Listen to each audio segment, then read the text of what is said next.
ॐ श्री गणेशाय नमः। अथ चतुर्थोऽध्याय। नारद उवाच। विष्णुशिष्य महाप्राज्ञे विधे लोकर प्रभु अद्भुतेयं कथा प्रोक्ता शिवलीला मृतान्विता। ततः किं भवतात चरित्रं त्वदधुना अहं श्रद्धान्वितः श्रोतुं यदि शुभकथाश्रयम्। ब्रह्मोवाच। शम्भो गते निजस्थाने वेधस्यन्तर्हिते मयि दक्षः प्राहाथ कन्दर्पं संस्मरण मम द्वचः। दक्ष उवाच।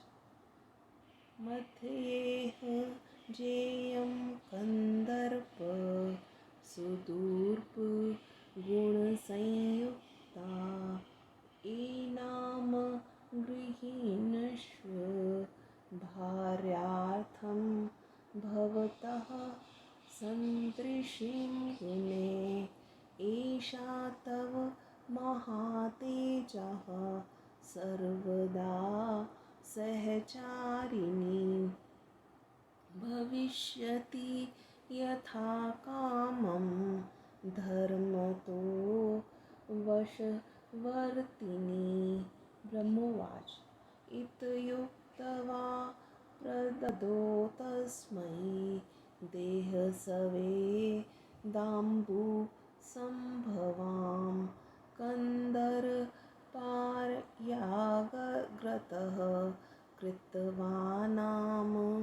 कृत्वा रीतितां विवाहय तां स्मरः सोऽपि मुमुदातीव नारदः दक्षजां तन्यां रम्या मुनिना अपि मोहिनीम् अथ तां वीक्षय मदनो रत्याख्ययां स्वस्त्रियं शुभाम् आत्मना गुणेन विद्धो असौ मुमोह रतिरञ्जितः क्षणप्रदा अभवत् कान्ता गौरी मृगदृशी मुदा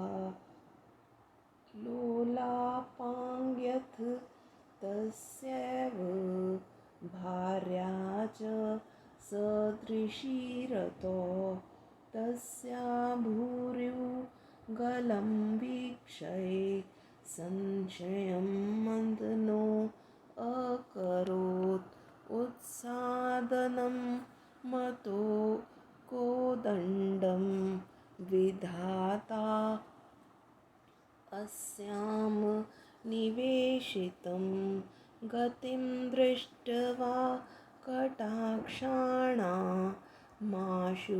तस्या द्विजोत्तम आशु गन्तुं निजास्त्राणां शदधे न च चारुतां तस्याः स्वभावसौरभ्यं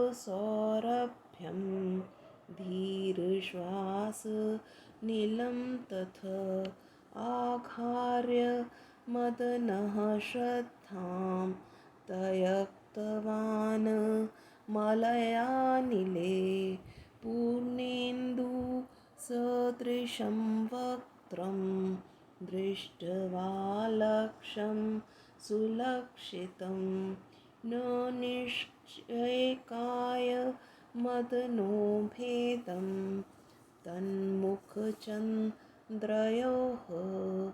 सुवर्णपद्मकलिकातुल्यं तस्याकुचद्वयं रेजे चुचुक युग्मेन भ्रमरेणेव वेष्टितं दृढपिनोतं तस्याः स्तनमध्यं विलम्बिनीम् अनाभिलम्बिनीं मालां तन्वीं चन्द्रायितां शुभां जयां पुष्पधनुषः कामः षट्पदा वलिसम्भ्रमां विसरमार्च यस्य मातां विसृजनां निरीक्षते गम्भीरनाभिरन्ध्रान्त शचुतः पाशर्व त्वगार्वितं मुखाब्ज ईक्षण द्वन्द्व मारक्त कमलं यथा क्षीणमध्ययेन वपुषा निसर्गाष्टा पदप्रभाः रुक्तमेव दिव ददृशे कामेन रमणीः सा रम्भास तं भायतां स्निग्धं यदुरुयुगलं मृदु निजशक्तिं समं कामो वीक्षाचक्रे मनोरहरम् आरक्तपारक्षणीपादाग्रं प्रान्तभागं पदद्वयम् अनुरागमिवानेन मित्रं तस्या मनोभवः तस्याः करयुगं रक्तं निखरैः किंशु कोपमयी वृताभिरङ्गुलिभिश्च सूक्ष्माग्राभिर्मनोहरं तद्बाहुयुग्लं कान्तां मृणालयुग्लायतं मृदु स्निग्धं चिरं राजत् कान्तलोह प्रवालवत् नीरदशाङ्कुशः केशोपाशो मनोहरः चमरीबालभरव द्विभाति स्मरप्रिया एतदृशं रतिं नामनीं प्रालेया दृशमुद्भावम् गङ्गामिव महादेवो जगराहोत् फुल्लोचनः चक्रपदमां चारु बाहुं मृणालक्षकलान्वितां भ्रूयुग्मविभ्रं वातत् नूरमी परिराजितां कटाक्षपात तुङ्गोघं स्वयन नेत्रोत्पलान्वितां तनुलोमां बुशैवालां मनोद्रुं विलासिनीं निम्ननाभिहृदां क्षामं सर्वाङ्गरमणीयिकां सर्वलावण्यसदनां शोभमानां रमामेव द्वादशाभरणैर्युक्तां शृङ्गारै षोडशैर्युतां मोहिनीं सर्वलोकानां भासयन्तीं दिशो दश इति तां मदनो वीक्षय रतिं जगाह सोऽतुसुकः रागादु परस्थितां लक्ष्मीं ऋषिकेश इवोत्तमां नोवाच च तदा दक्षं कामो मोद भवाततः विस्मृतय दारुणं शापं विधिततं विमोहितः तदा महोत्सव सतात बभूव सुखवर्धनः दक्षः प्रीततरशचा सीमन्मुददुतनया मम कामो अतीव सुखं प्राप्य सर्वदुःखक्षयं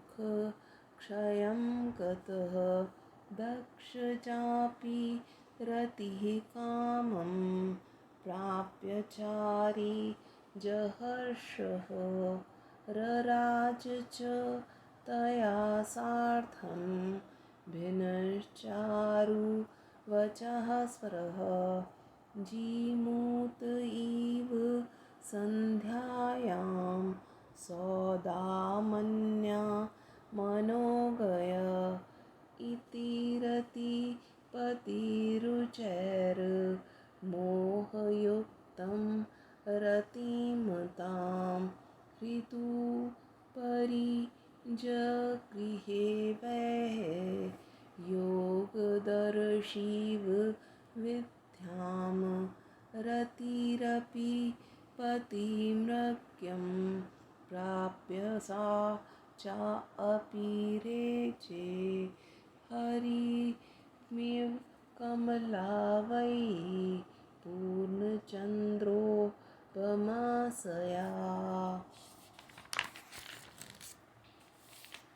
नारद जी ने कहा, हे विष्णु के शिष्य, महाबुद्धिमान, हे विधि संसार की सृष्टि करने वाले प्रभु, शिव लीला रूपी अमृत से युक्त आपने अद्भुत कथा सुनाई। हे तात, उसके बाद क्या हुआ, उसे आप कहिए। शिव जी की कथा को सुनने में मेरी रुचि है। ब्रह्मा जी ने कहा, जब शिव जी अपने स्थान को चले गए और ब्रह्मा अंतर्ध्यान हो गए, तब दक्ष प्रजापति ने मेरी बातों का स्मरण करते हुए कामदेव से कहा। दक्ष प्रजापति ने कहा, हे कामदेव, मेरे देह में से उत्पन्न उत्तम रूप तथा गुणों से युक्त इस स्त्री को तुम अपनी पत्नी बना लो, क्योंकि यह तुम्हारे गुणों के अनुरूप है। यह अत्यंत तेजस्विनी स्त्री सदा तुम्हारी सहचारिणी है। यह धर्मानुसार तथा इच्छानुसार तुम्हारे वश में रहेगी। ब्रह्मा जी ने कहा, इतना कहकर अपने शरीर के पसीने से उत्पन्न स्त्री का रति नाम रखकर उसे कामदेव के सम्मुख उपस्थित कर दिया। हे नारद, कामदेव उस मुनिजनों को भी मोहित करने वाली दक्ष प्रजापति की कन्या के साथ विवाह करके अत्यंत प्रसन्न हुआ। उसके बाद अपने अनुकूल गुणों वाली रति नाम अपनी सुंदर स्त्री को देखकर कामदेव उस पर मोहित हो गया। गौरी हिरणी के सदृश नेत्रों वाली, चंचल नेत्र के कोनों वाली तथा सुख देने वाली रति उनकी पत्नी हुई, जो रति क्रीड़ा में उनके अनुकूल थी।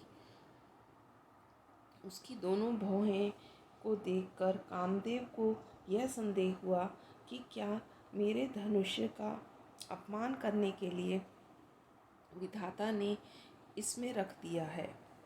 हे विप्रव, उसकी कटाक्षों की शीघ्र गति और उसकी सुंदरता को देखकर अपने अस्त्रों को शीघ्र गति पर उसे विश्वास नहीं रहा।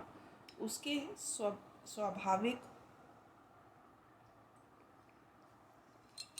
रूप से सुगंधित मंद श्वास वायु को सूंघकर कामदेव ने मल्य पवन के प्रति अपनी श्रद्धा छोड़ दी। सुंदर लक्षणों से युक्त पूर्णिमा के चंद्रमा के सदृश उसके मुख को देखकर कामदेव उसके मुख तथा चंद्रमा में भेद स्थिर नहीं कर सका। सुवर्ण कमल की कली की भांति उसके दोनों स्तनों के ऊपर चूची की गुंडी भ्रमर बैठे हुए कमल के सदृश शोभित हो रही थी। दृढ़ मोटे और ऊंचे उसके स्तनों के मध्य भाग नाभि तक लटकने वाले पतले चंद्रहार को धारण किए हुए थे, जिसे देखकर कामदेव भौरों द्वारा घिरी हुई अपने पुष्प धनुष की जया की ओर देखना छोड़कर उस रति को देखने लगा। उसकी नाभि गहरी थी और मुख कमल पर दो नेत्र लाल कमल जैसे दिखलाई दे रहे थे। कामदेव ने उस कृशोदरी रमणी को, जो स्वभाव से स्वर्ण वर्ण वाली थी, उसे सोने की वेदी की भांति देखा। कदली स्तंभ के सदृश उसकी दोनों मनोहर जांघों को अपनी शक्ति के समान कामदेव ने देखा। रति के दोनों पैरों की एड़ियों को तथा उसके पैरों के अगले भाग को रक्त वर्ण वाला देखकर कामदेव प्रेम से उसका मित्र हो गया। उसके दोनों हाथ टेसू के फूल के सदृश लाल नखों, सूक्ष्म अगले भागों तथा गोलाकार अंगुलियों से मन को हर रहे थे। उसकी दोनों बाहें कमल नाल के सदृश लंबी, चिकनी, मूंगे के सदृश मुलायम और चुंबक के समान आकर्षक अतएव शोभित हो रही थीं। बादलों के समान काले चमड़ी गाय के बालों के समान लंबे अतएव मनोहर बालों से वह कामदेव की प्रिया शोभित हो रही थी। जिस प्रकार हिमालय से उत्पन्न गंगा जी को शिव जी ने ग्रहण किया, उसी प्रकार प्रसन्न होकर कामदेव ने रति को स्वीकार किया।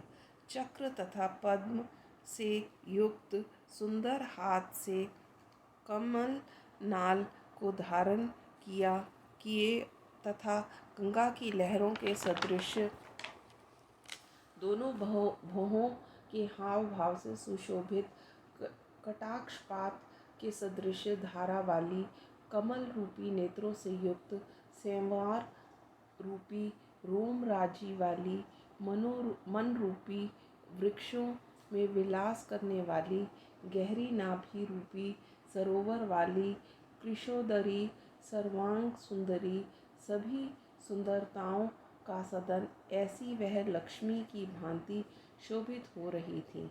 12 प्रकार के आभूषणों तथा 16 श्रृंगार के युक्त संपूर्ण लोकों को मोहित करने वाली और 10 दिशाओं को प्रकाशित करती हुई इस प्रकार रति को देखकर कामदेव ने उत्साहपूर्वक उस प्रकार उसे ग्रहण किया, जिस प्रकार प्रेम से आई हुई उत्तम लक्ष्मी को भगवान विष्णु ने ग्रहण किया।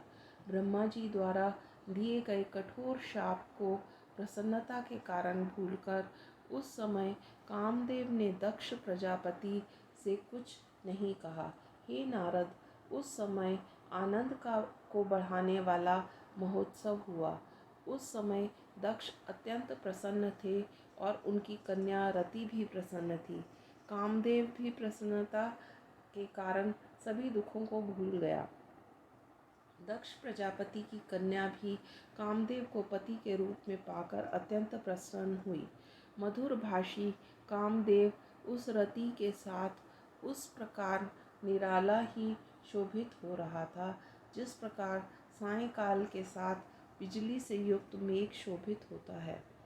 इस प्रकार कामदेव ने रति के सौंदर्य आदि गुणों से मोहित होकर उसे अपने हृदय के ऊपर उस प्रकार स्थान दिया जिस प्रकार योगी पुरुष विद्या को अपने हृदय में स्थान देते हैं।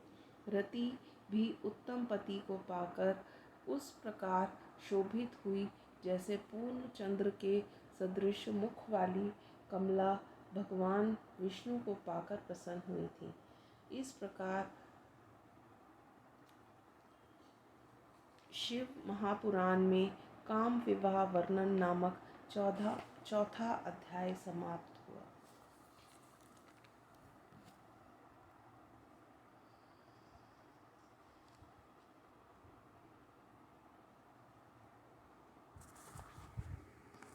ओम नमो शिवाय।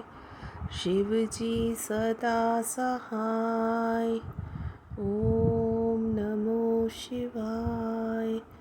गुरुजी सदा सहाय।